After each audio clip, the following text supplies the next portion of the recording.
For this one, you're going to need a setup that you can push against. So if you have a squat rack that's bolted to the floor and you have hooks that you can attach to push against, that's probably the ideal setup. That's what I'm going to show here. But there are other ways you can do it. If you train at the conventional gym, you can have a Smith machine lockdown. You can load a barbell in the rack and put just a ton of weight on it and do it that way. We won't be pushing against something, but it'll be a similar effect. And you can also have like a bar attached to a chain and pull on, but then that kind of brings in the upper body a little more than we want. So basically what you do for this one is you're going to take the bar, you're going to go on your back like you're going to back squat, and then you're going to line up with the back here.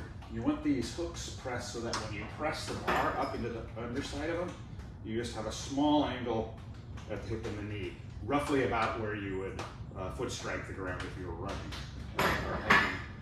And for the knee push isometric, you have your foot centered underneath. You want to tuck the hips a bit, get a nice stable position. Foot is flat, you're pressing through the midfoot. So lift the other foot, and then you want to build up to maximum tension into the rack. So usually it's about a 4 or 5 second push with everything you've got. Short, relax, and then go again. So your reps are going to be those maximal pushes for whatever the prescribed time is. And then that's the knee push isometric. The ankle push isometric, the setup is almost exactly the same, but on this one, you're going to have your heel up.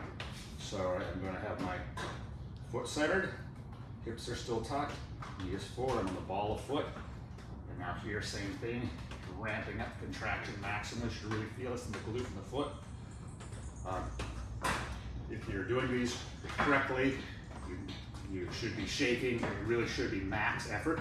Another thing is you don't want to just jump, boom, straight to max effort. If you've got a 4 second push, you're spending some of that first second ramping up the tension and then just pushing maximally from there. So that's your setup for both the knee push isometric and the ankle push isometric.